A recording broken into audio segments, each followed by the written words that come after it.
Tally ho me mates, my name is Smackers and welcome to a video where I read a book that I wrote when I was either 12 or 13, around that area. When I was a kid and going into my early teens, I really wanted to write horror stories for children.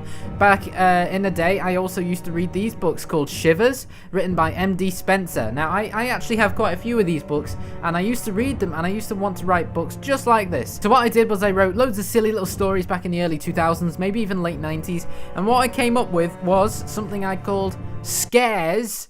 Look at that artwork, guys. Look at that artwork. I'll actually put a photo on screen right now. It's probably to my left here. Okay, so it's called Scares, Stories of. And this one is Stories of Angelica and Max. And I labeled it as you can see on the left side here, book number 1. Now, at the bottom there, it says my full name, which I am going to blur out, except for my first name, which I'll show you the font. And if it helps, I actually misspelt my own middle name. But anyway, So before we get started, guys, I just want to say, if you enjoy this video and you enjoy my content, please hit that subscribe button because it means a lot to me and it really helps me. And if you hit that like button, it'll also tell me if you enjoy these videos or not and if you want to see more. Because this book, as you can see, is not very thick, but I'm not going to be able to get it all done in this one video. So I'm going to have to do multiple videos on this.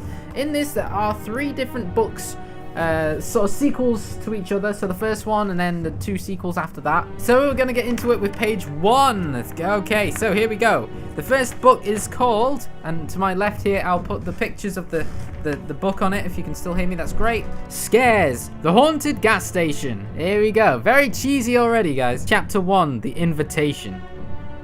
But Mom okay, so I'm British. Why would I spell mum in the American way? I don't get that at all. That's the first line is terrible. All right, so. But Mom, said Max as he strapped in the car.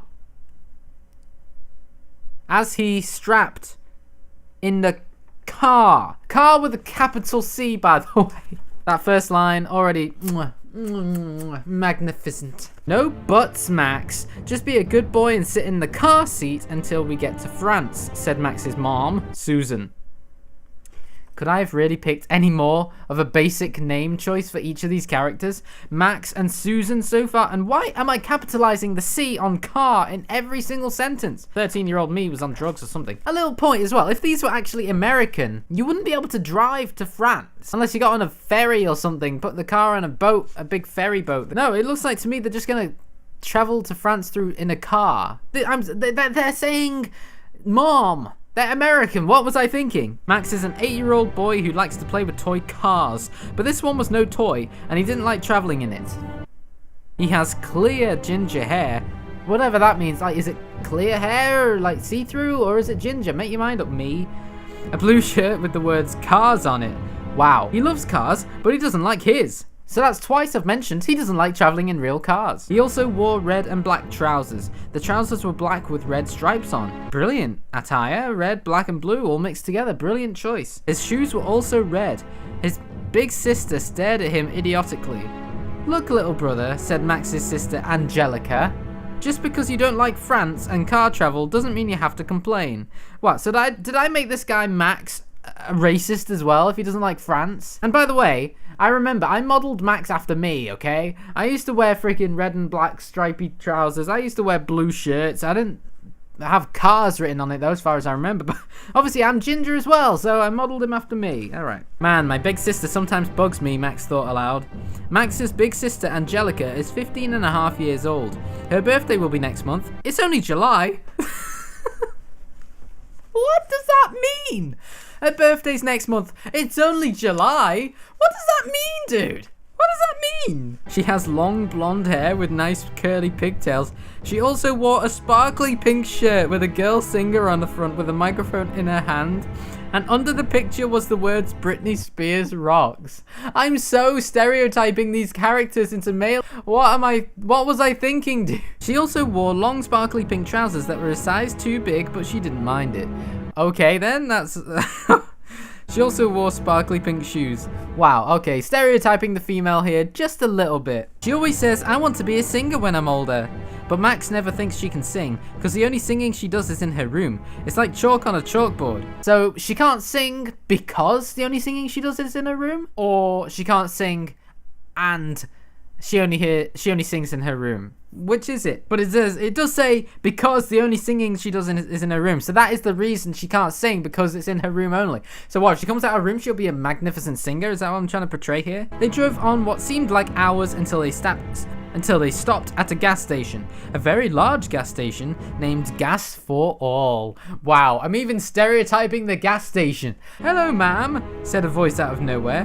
"What can I do for you?" said the voice. And then suddenly, a large man with a black beard walked up to the car window, still capitalizing that C. He was wearing a black jacket with the words Gas for All written on it. Oh, what? Are you seeing the way this is spelled? Okay? Are you looking at this? Rigerton on it. I'm not even going to question that, really, honestly. He also wore black shorts, some black shoes, and a black hat with the same writing on as the... On what? Wait, and a black hat with the same writing on as the jacket. Oh, okay. "Oh, hi, sir," said Susan. "The name's Jack," said Jack. "Well, yes, hi, Jack. We'd like a fill-up, please." Well, now. No one with that weird spelling ever wants a fill-up from this place. Then how the fuck are you still in business, dude? How the fuck are you still in business if you don't get any customers coming? "But the people who have never been seen after their gas fill-up," said Jack. Well, that's inviting. If you tell new customers that every time they come to the freaking thing, they're not going to want to fill up, are they? Okay, but that was only page 1, guys. That was only page 1. Max gasped. "But I don't believe it. It's just a crazy legend that this gas station is haunted." Jack chuckled. I don't know why I capitalized the word legend and haunted, but okay. "Oh, it's okay, little guy," Jack said to Max. "You won't get scared away from my gas station. Oh no." I mean, I would already be hightailing it down the street if he was telling me this shit. Max relaxed a bit, then looked at one of the large gas station's windows. "Ah!" Max screamed. "What's wrong, honey bunch?" Do moms really call their kids honey bunch in reality? Like, seriously? "Mom, I saw something in the window. It moved," Max whimpered. So we're not going to get a description of that movement or that thing in the window. We're just going to hear that Max saw something. Okay, best writing skills ever from 13-year-old me. "Don't worry, honey bunch, it was probably just your imagination," comforted Susan. "As I was saying," Jack interrupted. That's just rude, and I think I spelled interrupted wrong there. "This gas station hasn't been used for over 2,000 years. What? Then how is he in business, and why are they not questioning why he's there in business and why the gas station is there in the first place and not derelict, and he's still running it after 2,000 years? Why are they not questioning this? What was my writing skills? I had no skills. I actually thought this was good, dude. I thought this was good back then. Ow, I hit myself in the glasses. Great, I don't know why I said ow. "We've just started to use it again." Yep. That makes it sound like he's just come back to it. So he's over 2,000 years old, yeah? Is that what you're saying, dude? "It was run down when we first found it." Oh, okay. "But we fixed this baby up," Jack explained. So he must not have been there that long then, if that is what he's saying. You know, if he found it and fixed it up. But he's saying we fixed this baby up, but there's only him there. Right? Because I don't remember writing another character into this story. I only remember it being Jack, so I could be wrong though. "That's quite a thrilling story, but we'd like to get to France sometime today," said Angelica. "Well, that's just rude." "Well then, if you really want some of my gas, come inside and have some tea and cakes first," said Jack. That is not how you get gas, dude. "That's very kind of you, Jack." Wait, "That's very kind of you, comma, Jack, but we've really got to get going to France," said Susan. Well, I didn't even know where to place my comma. My grammar was shit. "No, I insist," Jack said. "Well, okay then, Jack, but for just a few minutes with an apostrophe before S, apparently. Is that okay with you?" asked Susan. "Sure, stay as long as you want," Jack said. Then they followed Jack into the gas station. Wow, it's taken me this long to read the first chapter, or, you know, that is... Look, I numbered the pages. It says 2 in the corner there. And I'll tell you what, in this first book, there are only 16 pages in the first book. So either I'm going to split this up into a couple of videos or just make the video a bit longer. Chapter 2 is a little bit longer, I've just checked. So we're going to go through it anyway, and we're just going to see what we can do. Chapter 2, The Giant Spider. Oh no, scary times, dude. And for a gas station, I started a sentence with and. And for a gas station, it didn't smell all that bad. It actually smelled nice in there. Maybe that's because the gas is in controlled tankers and not leaking into the actual, like, lobby. After entering the kitchen, Jack told them to sit down on the seats he had prepared for them. Wait, He'd already prepared seats before they got there. That's a bit weird. I wouldn't trust that dude. So, my lads, what would you like? Wait, my lads. Does he realize there's 2 females there and 1 male? Come on, Jack, you blind? Oh, me first, Max smiled. Okay, Jack chuckled. What would you like, my lad? Oh, jammy cakes. What are jammy cakes? Do I mean jammy Dodgers? Some would argue they're a biscuit. Or do I mean Jaffa cakes? I don't know. Jammy cakes were Max's favorite cakes. Susan gave him a dirty look. Oh yeah, please. Oh, Max said, oh yeah, please. Remembering his please and thank you. Susan curled back into a smile and said, that's better. Oh, can I have some orange juice too, please, Mr. Jack? Max asked. Oh, Mr. Jack, I like that, Jack chuckled. After they had all ordered their food, Jack what the fuck is that word? Brought them over. Here you go, dig in, folks. No one talks like that, dude. After they finished their food, wow, I didn't know my there, and there properly either. After they finished their food, as full as can be, Jack asked, hey, would you like to stay the night over? I got some extra beds. In a gas station? You've got extra beds in a gas station? I guess he lives there and maybe he has family round? But extra beds in a gas... no, okay, whatever. That'd be lovely, Susan said. But she was like, she said she wanted to get to France as soon as possible, and now she's like contemplating the fact of actually staying in the station with Jack in a weird place with a weird man who's feeding little kids things, and I wouldn't trust him. He could be a paedophile or something. I know a 13-year-old me would not write that into a story, but that's not the point. If this was someone else, an adult who wrote this, for one, it wouldn't be a shit, but for two, there could be dark themes in this instead of just children's story, like scary children's story stuff. But obviously nothing like that would be in a children's story anyway. When it was time for bed, Susan helped Max get undressed and into his pajamas. Then when Max was all snuggled into bed, Susan read him his favourite kinds of storybooks. Scary books. That's probably not a good thing to read right before bed, but okay. Once upon a time, Susan started, there lived a young boy about your age, Max. Again, don't know my your, and your. His name was Sean. He was listening to his mom tell him a story just like tonight. But before Susan could get into the story, she found Max asleep. Wow. He must have been tired from that journey, dude. Good night, honey bunch. Susan kissed Max on the forehead. I can't even read. Next morning, Max woke up at 7 a.m. in the morning. He hopped out of bed. No one hops out of bed so energetically at 7 a.m. Come on, dude. His mom wasn't there to greet him like usual. He then walked out the bedroom and peeked through the door of the room. He saw no one at all. Again, the misspelling of no one. His mom was nowhere to be seen. So I can spell nowhere, but I can't spell no one, apparently. Okay. Not even Angelica or Jack were to be seen. Mom? Angelica and Mr. Jack? Max was getting worried. Mom, where are you? Max was beginning to cry. Max went into the kitchen with a capital K, just so you know, it's a kitchen. He couldn't find anyone anywhere, not even Jack. He then tripped over the kitchen rug. He saw a staircase underneath. It looked scary. Oh boy, that's now things are heating up, dude. Max slowly walked down the staircase. It was dark, creepy, and most worst of all... Is that grammatically correct? Someone tell me in the comments. And most worst of all, it had lots of bugs. Max hates bugs. What kid doesn't, seriously? Max stepped on a baby spider. Eek! Max screamed. He carried on down the staircase. It seemed like hours until he got to the bottom. And when he did, he didn't like what he saw. Nothing. He couldn't see a thing. There were no torches, lights, or lamps. Mom, Angelica, Mr. Jack, are you down here? Max was scared stiff, he could hardly move. And then suddenly, out of nowhere, lights popped on everywhere in the room. Eek! Max shrieked again. There was blood all over the walls, floor, and ceiling. He also saw a stretcher-like thing in the middle of the room, except this one had a person on it. It looked suspiciously like his sister Angelica. Angelica, shouted Max. I know I didn't like her that much, but I didn't want her dead.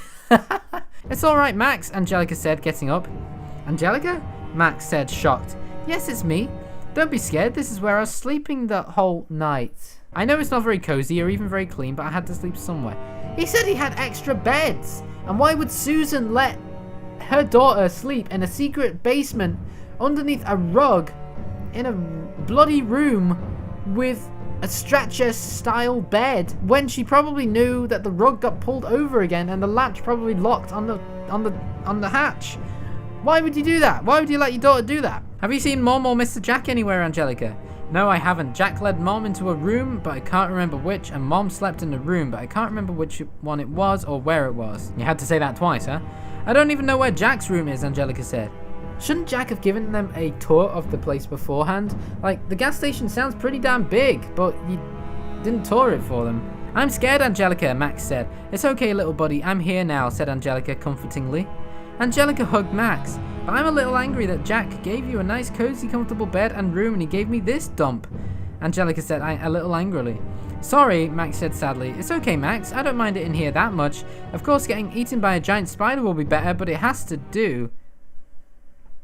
Suddenly, the basement room shaked heavily. Bricks fell out of the wall. Whoa, whoa, whoa, whoa, what's going on, Angelica? Max asked scaredly. I don't know, Max. Could I not just write, I don't know, Max? Angelica stuttered. Could I not just write that? Every brick that fell out the wall had at least 10 spiders behind. Then there was a blinding light. Then from a passage that led deeper into the basement, they heard a screech like a giant bug, because they know what giant bugs sound like. And then suddenly a giant spider burst from the bricks. Half the basement bricks came out onto the floor. Ah! Shouted Max with about 9 exclamation marks.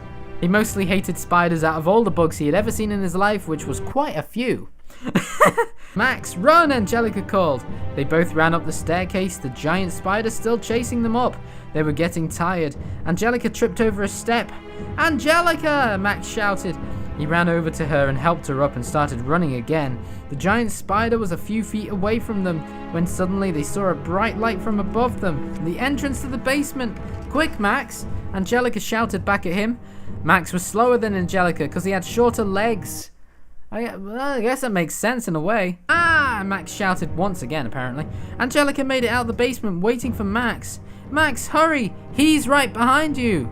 Angelica shouted. Did she just assume that giant spider's gender? The giant spider was just a few inches away now. Max, jump! Shouted Angelica. Max leaped, hoping he'd make it through the basement door. He did. The giant spider was too big to fit through the door and whacked its head on the door. It went crashing down the stairs. Phew, we escaped that thing, Angelica panted. Max, are you okay? Max's heart was pounding like mad. Of course not, Max replied. My legs nearly came off. I mean, I assume he means because the spider was going to eat him? Well, don't worry, kid, Angelica chuckled. You still got your little legs. Again, doing the wrong yaw there. Hey, my legs aren't little, Max shouted back. They are so, Angelica shouted. Oh, not, Max shouted back, and I can see a theme going on there. There's no point in arguing about how long your legs are. Let's just try and find Mom or Jack, Angelica said. Humph, Max followed. And there you go, guys. That is chapter 2 and, well, 1 and 2 of my story that I wrote when I was 13, Scares, Story of Max and Angelica. Lovely. So guys, if you actually enjoyed this, I will quite happily read more because I am actually finding this incredibly funny to read back 14 years later, and I hope you're finding it funny too. I mean, remember, I was a young kid who had not much experience in writing books, and as a kid, the only books, like I say, really that I read were these Shivers books. I didn't really know much, and obviously these were published and written a lot better, but I wrote my books in a style of this that I, you know, obviously not as a professional though.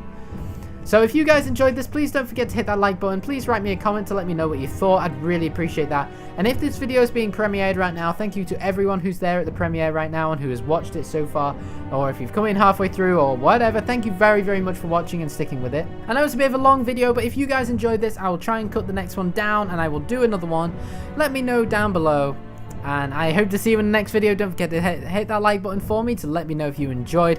And I'll see you in the next video. Don't forget to hit these 2 videos. There's a Dino Crisis game review here that I put a lot of time and effort into. And down here there is a Pugsy review which I put a lot of effort into also for my game review series, Just One Guy's Opinion. I'd greatly appreciate it if you check those out if you haven't already. Thank you again, guys, and I love you all. Bye for now.